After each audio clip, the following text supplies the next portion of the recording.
Don't forget to like this video and subscribe to our YouTube channel for more stories like this. In the quiet suburbs of Detroit, a chilling mystery unfolded that would haunt a family for nearly 5 years. Helen Bazzetta, a 39-year-old mother and former Chrysler assembly line worker, vanished from her Warren, Michigan home on July 31, 1983, just before a family christening. Her disappearance, an unlocked door, abandoned groceries, and a missing car, left her loved ones, including her 18-year-old son, Thomas "Tom" Copeland Sr., desperate for answers. Stationed in Germany with the U.S. Air Force, Tom was forced to abandon the search due to military duties, leaving him tormented by uncertainty. Helen's life had been one of resilience. Born in 1944, she navigated a turbulent marriage to Thomas Copeland Sr., enduring his violent outbursts until their 1974 divorce. Raising Tom Jr. alone, she worked tirelessly at Chrysler, where she later met John Bazzetta, a widower and plant manager. After John's first wife, Joan, died of cancer in 1980, he and Helen married in 1983, blending their families in Warren. But beneath the surface of their new life simmered tension, particularly with John's 17-year-old son, Joseph, who resented Helen's role as stepmother. Immersed in punk rock culture, Joseph clashed with Helen's Christian values, especially over his girlfriend, Michelle Grandis, a 21-year-old topless dancer who lived in the basement with him. The day Helen disappeared, she had returned early from a work trip in St. Louis to join a golf outing and the christening. When she failed to appear, her sister Gwen found the house eerily tidy, with Helen's golf bag in the garage, but no sign of her. John, still in St. Louis, seemed oddly unconcerned, raising suspicions among both investigators and family. Helen's car was later found abandoned at Oakland Mall, but leads fizzled out and the case grew cold. Tom, heartbroken, returned to Germany, while an unrelated homicide investigation briefly cast suspicion on Joseph and Michelle, though their alibis held.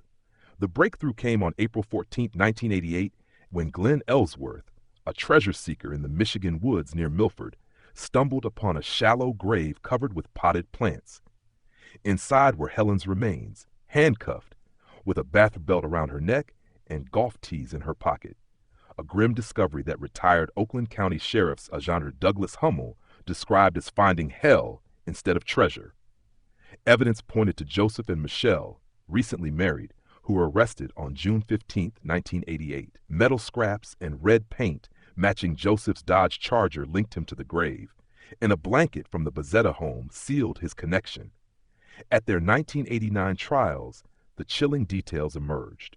Joseph, fueled by resentment over his father's remarriage and reportedly dabbling in drugs and the occult, admitted to bludgeoning Helen with a bat and strangling her with his bathrobe belt, claiming insanity and failed satanic rituals.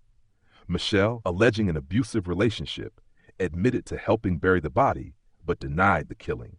Joseph was convicted of first-degree murder, deemed guilty but mentally ill, and sentenced to life without parole. Michelle, convicted of second-degree murder, also received a life sentence, later reduced to 20 years, and was paroled in 2009.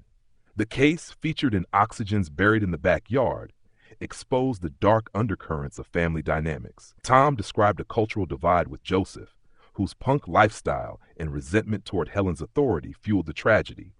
John's initial lack of urgency raised questions, with some believing he suspected his son's involvement. In 2021, Michigan's ruling against mandatory life sentences for juveniles led to Joseph's resentencing in October 2023. Despite family protests, including from Helen's niece Trish Hecker, who cited the crime's heinous nature, Joseph received a new sentence of 40 to 60 years, with 35 years credited, making him parole eligible in February 2024. Helen's memory endures as a beacon of love and resilience for her family, particularly Tom, who honors her as their guiding angel. The unresolved murder of Robert Knock, briefly linked to Joseph and Michelle, remains a haunting footnote. Helen Bazzetta's story, marked by betrayal and hidden tensions, serves as a stark reminder of the fragility of family bonds and the enduring quest for justice. Don't forget to like this video and subscribe to our YouTube channel for more stories like this.